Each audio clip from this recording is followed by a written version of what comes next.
Olá, bom dia. Você vai ver no Câmara hoje. Presidente da Câmara e relator na comissão especial apoiam decisão do governo de retirar servidores estaduais e municipais da reforma da Previdência. Do corredor das comissões, ao vivo, Mariana Prichitsky.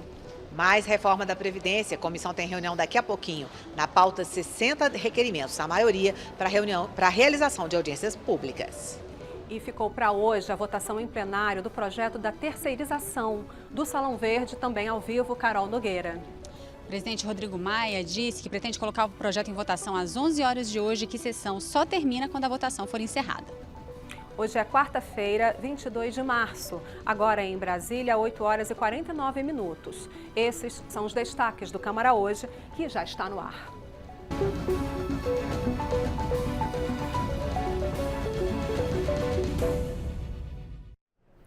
O plenário da Câmara discutiu nesta terça-feira o projeto de lei que regulamenta a terceirização no país. Este foi o único item da pauta e a votação ficou para esta quarta-feira. A proposta que cria regras para a terceirização no Brasil tramita há 19 anos no Congresso Nacional e está na última fase de análise antes de ir para a sanção presidencial. Ela permite a terceirização em todas as áreas de uma empresa, inclusive no setor principal, a chamada atividade fim, o que hoje é proibido pela Justiça. O texto do relator, que será colocado em votação nesta quarta-feira, ainda permite o contrato de trabalho temporário por até 9 meses.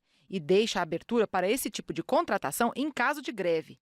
O texto autoriza que a empresa prestadora de serviços seja do mesmo ramo econômico que a contratante. A empresa fornecedora de mão de obra terceirizada e temporária deve ter um patrimônio mínimo de R$ 250 mil. O projeto prevê que a contratante seja também responsável pelos direitos trabalhistas, mas apenas pode ter bens penhorados quando a terceirizada não tiver mais nenhum patrimônio. É a chamada responsabilidade subsidiária. Havia a previsão de anistia para dívidas e multas trabalhistas com base na legislação em vigor, mas isso foi retirado do texto. A polêmica é grande. Uns defendem que a proposta vai modernizar as relações de trabalho. Dizer que 12 milhões de trabalhadores brasileiros terceirizados devem continuar a viver num limbo, num vácuo jurídico, numa instabilidade sem fim. Ora, é agredir os fatos, impedir que nós possamos dar um passo no sentido de termos modernidade. Terceirização significa produtividade, eficiência, competência. Terceirização significa ajudar o país a sair desse ambiente de tanto desemprego. Outros acreditam que haverá prejuízo para os empregados. Que erro de leitura que continua tendo esse governo, achar que precarizar o trabalho é salvar o Brasil da crise. É óbvio que o que vai salvar o Brasil da crise é a gente encontrar a saída econômica para esse país e fazer ele voltar a crescer. A reforma trabalhista, depois desse projeto, pode enterrar, não vale mais nada, porque esse projeto, na verdade, é um duro golpe na perspectiva de manutenção dos direitos consagrados na nossa CLT e na nossa Constituição. A proposta é que essas regras não se apliquem para as empresas de vigilância e transporte de valores. E deputados de oposição fizeram um ato contra a terceirização. O objetivo deles foi chamar a atenção dos brasileiros para essa proposta que, como a gente acabou de ver aí na reportagem, libera a terceirização para qualquer atividade profissional. O protesto foi no Salão Verde da Câmara. Os parlamentares argumentam que as empresas terceirizadoras driblam a legislação trabalhista para ampliar os lucros de forma irregular. A deputada Maria do Rosário afirmou que a terceirização vai prejudicar os trabalhadores. Neste momento, ainda o trabalhador tem como lutar por esses direitos, mas o que eles querem é transformar todo trabalhador e trabalhadora brasileira num possível terceirizado e até quarteirizado. É a subcontratação da subcontratação. Esse projeto também retira direitos fundamentais que os trabalhadores conquistaram. Ele diminui a possibilidade de férias, ele mexe com o 13º, ele mexe com uma série de direitos que estes trabalhadores não terão mais. O deputado Ricardo Trípoli, do PSDB de São Paulo, rebateu as acusações. Ele é favorável ao projeto da terceirização. É um projeto que está há quase 20 anos na casa, quer dizer, no Congresso Nacional, 19 anos aguardando uma deliberação. E há uma necessidade muito clara da sociedade em que a gente possa ter essa possibilidade de permitir com que as pessoas possam buscar os seus empregos de uma forma talvez diferente da convencional. E é isso que nós estamos fazendo, quer dizer, gerando novas oportunidades à sociedade. Ainda na parte da tarde, o deputado Paulo Pereira da Silva e representantes de centrais sindicais se encontraram com o presidente da Câmara, Rodrigo Maia. Os sindicalistas pediram o adiamento da votação do projeto da terceirização.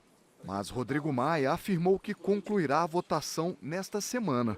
O deputado Paulo Pereira da Silva disse que vai conversar com o senador Romero Jucá e até com o presidente Michel Temer para que o projeto da terceirização só seja votado após a reforma trabalhista. Porque a reforma trabalhista, de certa maneira, trata de todos os trabalhadores. Nós estamos tratando, então, de uma coisa muito mais ampla.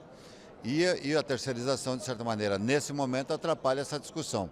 O ministro do Trabalho já está de acordo conosco de adiar essa discussão para depois, mas o presidente Rodrigo Maia não concordou, disse que ainda tem que discutir sobre isso. Nós vamos tentar ainda hoje à noite falar com o presidente Michel Temer para ver se a gente consegue adiar essa discussão para depois. Então, a gente vai falar agora ao vivo sobre essas votações no plenário com a repórter Carol Nogueira, que está lá em frente à entrada do plenário. Bom dia, Carol. Bom dia, Vera. Como a gente viu, a polêmica é muito grande. Ontem a oposição estava em obstrução fechada. A gente vai discutir agora, ver o que pode acontecer hoje, se esse projeto pode de fato ser votado. É o que a gente vai conversar com o deputado Hildo Rocha, que é do PMDB do Maranhão, vice-líder do partido dele, deputado Léo de Brito, também vice-líder do PT, ele é do PT do Acre. Deputado Hildo Rocha, sua expectativa para a votação hoje? Ontem a obstrução era fechada, hoje isso pode mudar. Esse projeto, ele fragiliza o trabalhador brasileiro? Não, muito pelo contrário. Ele vem preencher uma lacuna que existe na nossa legislação com relação justamente a serviço terceirizado. Hoje só a legalização para o serviço terceirizado na área da segurança privada. Nas outras áreas não há. Portanto, essa proposta que já foi aprovada no Senado, através de um substitutivo que já tinha sido aprovado antes aqui também na Câmara, deve ser, sim, submetido ao plenário, até porque já houve as discussões necessárias.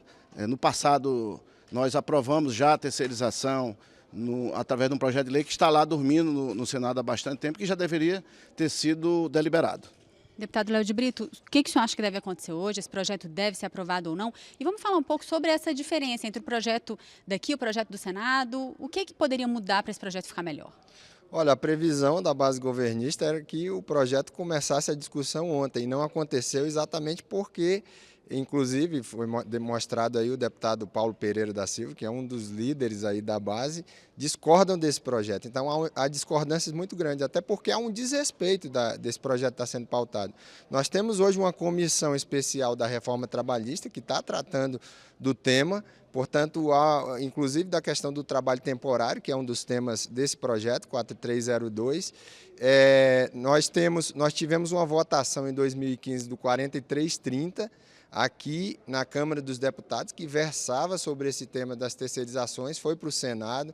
O senador Paim fez audiências públicas no país inteiro, conversou com as centrais sindicais. O projeto já está se encaminhando para ser votado e agora, para nossa surpresa, esse projeto é pautado aqui, que é muito pior. Ele é muito pior do que o 4330 que foi aprovado na Câmara e o que está sendo discutido pelo senador Paim no Senado. Exatamente porque ele, inclusive, prevê as quarteirizações, existem brechas, inclusive, para terceirização no setor público, que nós retiramos aqui no 4330, e essa questão da atividade de fim, nós entendemos que as terceirizações, se nós verificarmos aí do ponto de vista de acidente de trabalho, de precarização, do ponto de vista salarial, elas são muito ruins para o trabalhador. E da forma como está prevista, inclusive com a responsabilidade somente subsidiária e não solidária, nós vamos ter uma precarização ainda maior. Então é mais um ataque desse governo, que é um governo inimigo do trabalhador brasileiro. Deputado Hildo Rocha, esse projeto deve ocupar o resto da semana aqui na Câmara ou há a possibilidade de a gente votar o projeto de socorro aos estados muito endividados? Existe também uma PEC pautada, muito importante, que trata aí das pós-graduações pagas nas universidades. Isso ainda pode ser votado essa semana ou você acha que a semana vai ser tomada só sobre a terceirização mesmo? Não, deveria estar sendo apreciado também e votado o projeto de lei de socorro aos estados. é importante. São matérias, assim como a PEC do Alex Ganziani também, que reforça a autonomia das universidades, deveria ser votado também, mas hoje já é quarta-feira, e como nós vamos ter um processo de obstrução muito grande com relação ao projeto de lei de terceirização, que, repito novamente, ele vem a suprir uma lacuna existente na nossa legislação, porque precarizado já é o serviço terceirizado hoje. Muitos empregados do serviço terceirizado deixam de receber seu salário e seus direitos, porque não há uma legislação já que trate sobre esse assunto e garanta os direitos. Essa proposta que aí está, que é um substitutivo do Senado, aprovado pelo Senado da República, ele vem a suprir essa lacuna que existe, além do que não trata sobre serviço público, não terceiriza serviço público, diferente da outra proposta, o outro projeto que nós aprovamos aqui em 2015, esse sim permitia terceirização de serviço público em algumas áreas. Essa não permite, apenas na iniciativa privada que pode ocorrer. Nós temos que lembrar que nós estamos na 4ª revolução industrial, onde grande parte das empresas mundiais só trabalham associado com outras centenas de empresas. O mundo digital requer, no seu processo de industrialização, no seu processo produtivo, de várias empresas associadas para gerar um produto. Portanto, essa matéria, essa proposta, vem justamente suprir as necessidades existentes da nossa legislação. Deputado Léo de Brito, sua expectativa para as outras votações? Vamos falar um pouco dessa PEC que permite a pós-graduação paga nas universidades públicas. O senhor acha que isso pode ser uma iniciativa positiva para o povo brasileiro? Olha, assim como o deputado Hildo Rocha, eu considero que provavelmente nós não vamos ter essa votação, porque nós vamos ter um grande embate aí, vamos obstruir, utilizar todo o kit de obstrução. E eu quero colocar aqui um posicionamento, é claro que existem questões de ordem prática relacionadas à PEC 395, que flexibiliza aí a questão para cobrança nas universidades públicas, mas eu, como professor universitário, considero que ela abre um precedente muito perigoso, por mais que tenha os seus méritos, para um eventual avanço na privatização e na cobrança de mensalidades nas universidades federais, na cobrança pelos cursos, começando pelos cursos de pós-graduação, que pode chegar aos cursos de graduação. Então, eu tenho me colocado posicionamento contra, embora existam, inclusive, divergências dentro da bancada do Partido dos Trabalhadores. Vamos falar um pouco agora de reforma da Previdência. Ontem ficou definido, então, o governo anunciou essa decisão de retirar os servidores estaduais do texto da reforma da Previdência. O anúncio foi feito pelo presidente Michel Temer, que explicou ter avaliado como necessária a garantia de mais autonomia para os estados. Essa decisão já repercutiu aqui na Câmara. O presidente Rodrigo Maia e o relator da reforma conversaram sobre esse assunto, falaram sobre esse assunto. É isso que a gente vai conferir agora. Ia mobilizar atores que não tem relação direta com a emenda constitucional, e agora você está concentrando a reforma naquilo que sempre foi o objetivo do governo, que é reduzir o déficit público, o déficit da Previdência dos 220 bilhões, que nunca incluiu servidores estaduais. Estamos respeitando um princípio federativo em um momento onde é evidente que existe em alguns estados, notadamente o Rio de Janeiro, Minas Gerais, Rio Grande do Sul, uma dificuldade econômica e que, portanto, não cabe a nós estabelecer para eles parâmetros que talvez não tenham condição de cumprir.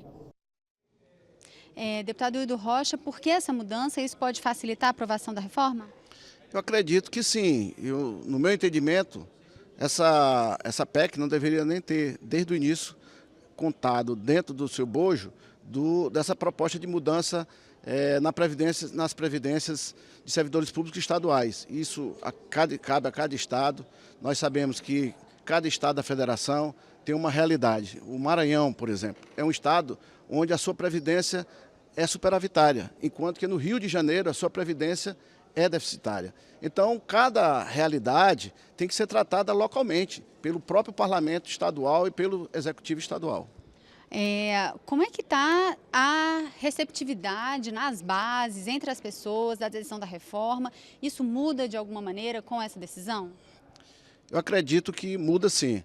Ainda resta a questão da aposentadoria rural, que nós temos que ter uma visão bastante social da questão, assim como também o caso da igualdade de aposentadoria entre homens e mulheres, que nós sabemos que há uma cultura nacional de que as mulheres têm que se aposentar um tempo antes dos homens, que o tempo de aposentadoria, de contribuição e a idade seja diferente. Portanto, nós ainda temos que discutir mais a essa questão, mas nós entendemos que o sistema previdenciário brasileiro realmente tem um grande déficit, tem que ser corrigido, todo mundo sabe disso, não há mais discussão. Inclusive a própria Anfip ontem mostrou que estava errada, que os dados que eles divulgavam não eram verdadeiros, que dizia antes que tinham superávit, agora na fala ontem do seu representante,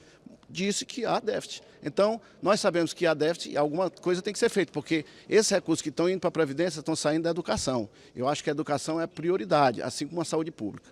Deputado Léo de Brito, sua opinião, o senhor acha que essa mudança altera alguma coisa na possibilidade de aprovação desse projeto? Olha, eu acredito que essa é a primeira derrota do governo Michel Temer nessa questão da Previdência. As ruas deram um recado na semana passada, quando mais de 1 milhão de pessoas foram às ruas para dizer não a essa reforma, esse verdadeiro saco de maldades que é essa reforma. E é claro que sentiram muito fortemente isso. Professores da rede municipal, servidores públicos das redes estaduais, policiais civis, e o governo agora tirou do seu colo essa responsabilidade, porque sabe que ela não, do jeito que a reforma estava, ela não passaria. A gente sente isso aqui por parte da base, do próprio governo, que apresenta aqui várias emendas aqui nos corredores, pedindo assinaturas dos deputados. E é claro que ainda ficam várias situações, como a situação das mulheres e dos trabalhadores rurais, da aposentadoria integral, os 49 anos para ter uma aposentadoria integral. Então ainda tem muitas maldades que estão colocadas. Eu acredito que a mobilização vai continuar por parte das centrais sindicais, vai continuar por parte da população que não aceita essa reforma da forma desumana como ela foi apresentada pelo governo Michel Temer. E o trabalho na Comissão Especial sobre a Reforma da Previdência continua. Hoje tem reunião, tem audiência pública. Quem tem mais informação sobre isso? Antes, eu agradeço o deputado Hildo Rocha e o deputado Léo de Brito por participar aqui com a gente. E a gente vai conversar com a Mariana agora sobre a reforma da Previdência. Mariana. Isso, Carol, estamos aqui no corredor das comissões, na entrada do plenário 2, começando a arrumar aqui as coisas no plenário. Vamos dar uma olhada, porque daqui a pouco tem uma reunião deliberativa. Na pauta são 60 requerimentos, vários pedidos de audiências públicas e também discussões específicas para serem aprofundadas na comissão, como o caso da Previdência Rural e também de aposentadorias de risco, aposentadorias especiais, muitos na pauta de hoje, são 60 requerimentos, então, na pauta da comissão de hoje da reforma da Previdência. Ontem, a reforma da Previdência recebeu 2 convidados, o ministro do Planejamento, Diogo Oliveira, e também o presidente da Anfip, que é a Associação dos Auditores Fiscais da Receita Federal do Brasil. Em pauta, mais uma vez, a existência ou não de déficit na Previdência. Vamos acompanhar na reportagem do Thiago Ramos.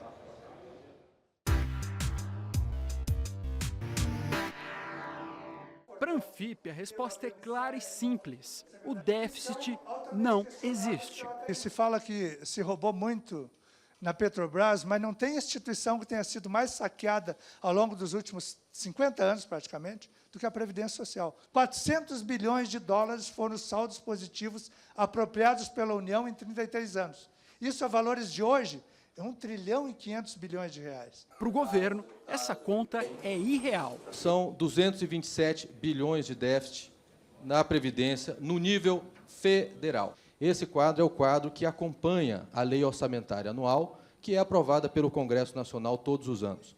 Portanto, não há aqui uma discussão de método, não. Isso aqui é o que está na lei orçamentária anual. Essa discussão é muito complicada. E depende muito da maneira como você lê a Constituição e do que você põe ou não nessa conta. O problema é que o resultado dela é um dos argumentos centrais para fazer essa reforma da Previdência. A de que haveria um rombo e de que ele seria crescente. Agora, se até a matemática fica dividida nessa resposta, imagina as ideias. Imagina então a política.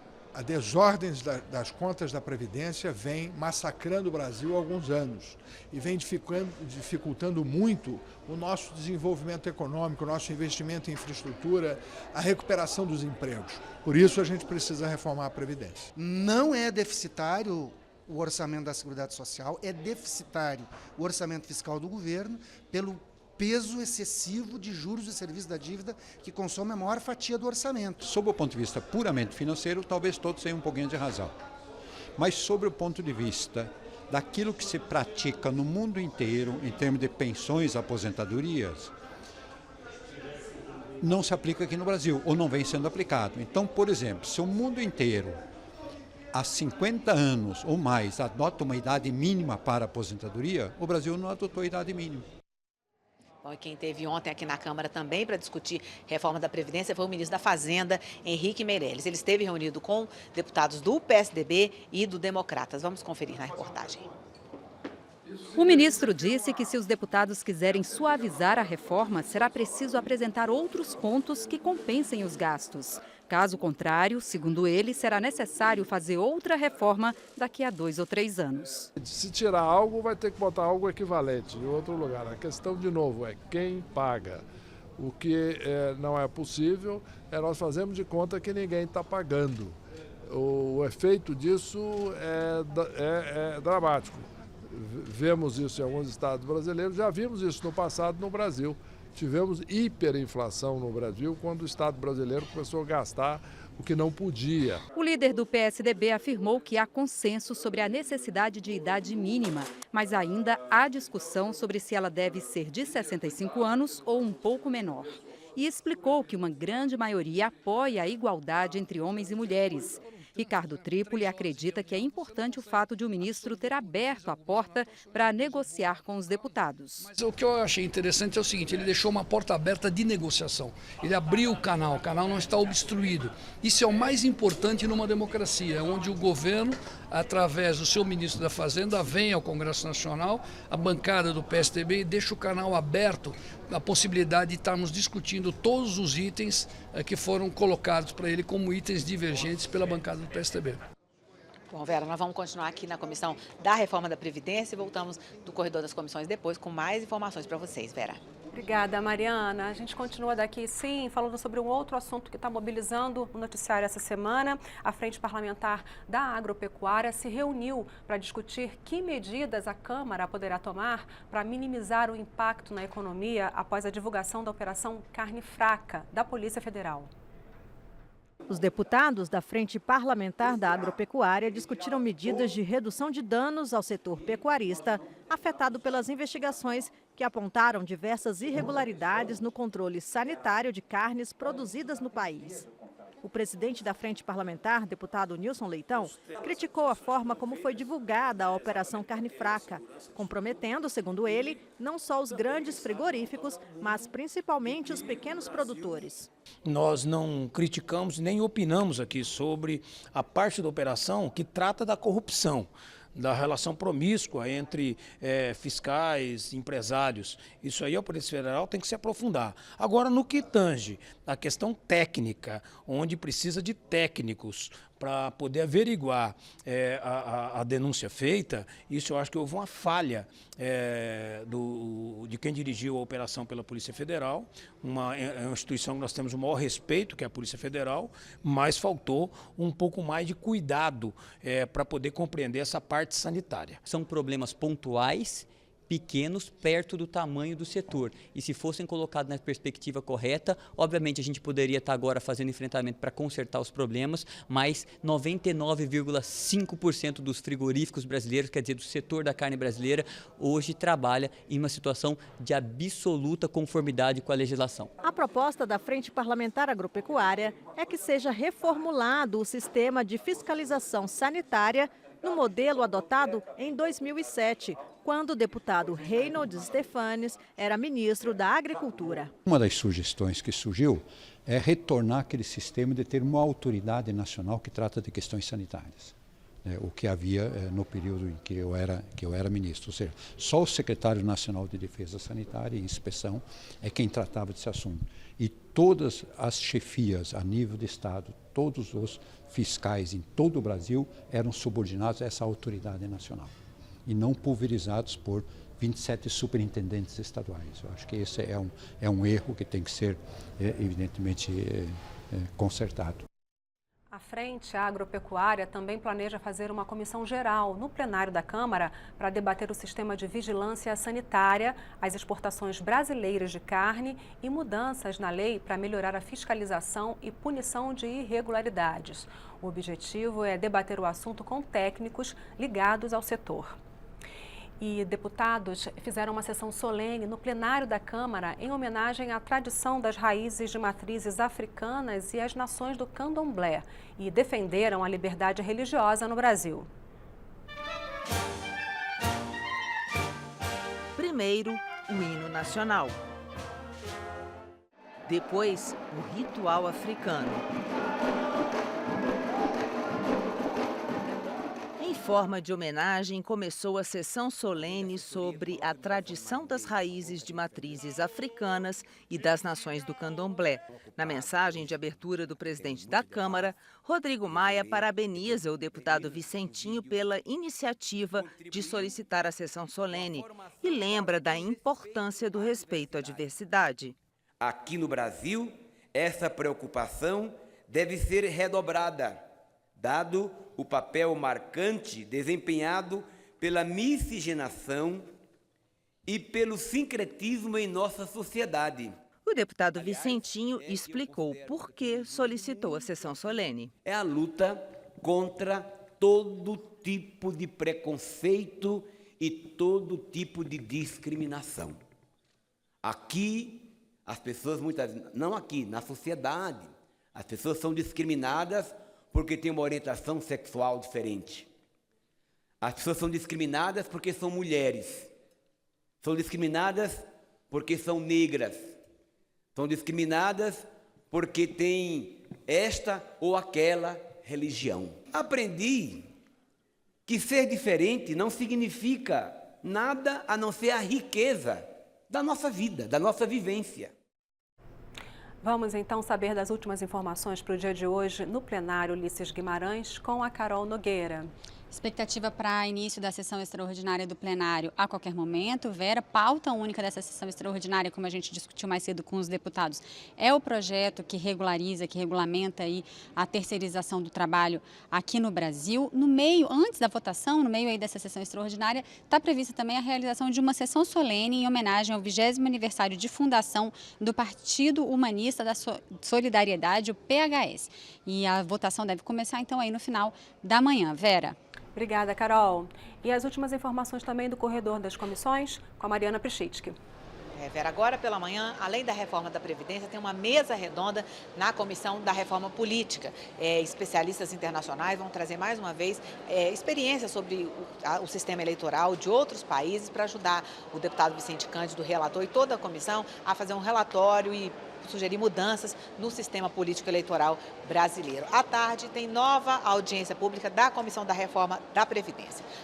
Dessa vez, os deputados vão discutir o sistema do trabalhador rural e o regime geral da Previdência Social. Além disso, tem uma audiência pública na Comissão da Reforma Trabalhista, que vai discutir hoje soluções extrajudiciais, e também tem uma audiência pública na Comissão Especial que trata do regime penitenciário de segurança máxima. Nessa Comissão do regime penitenciário de segurança máxima, vai ser uma audiência pública com o procurador da República e também com o secretário de Administração Prisional do Estado de Minas Gerais. Vera. Obrigada, Mariana. E nesta edição do Câmara Hoje, você viu o presidente da Câmara e relator na comissão especial apoiam decisão do governo de retirar servidores estaduais e municipais da reforma da Previdência. Ficou para hoje a votação em plenário do projeto da terceirização. Frente Parlamentar da Agropecuária debate estratégias para minimizar o impacto econômico da Operação Carne Fraca da Polícia Federal. E esta edição do Câmara Hoje está chegando ao fim. A gente pode voltar a qualquer momento durante a nossa programação com mais informações para você. Hoje é quarta-feira, 22 de março. Neste momento em Brasília, 9h18. E você acompanha a partir de agora, direto do plenário Ulisses Guimarães, sessão extraordinária da Câmara dos Deputados. Para você, um ótimo dia.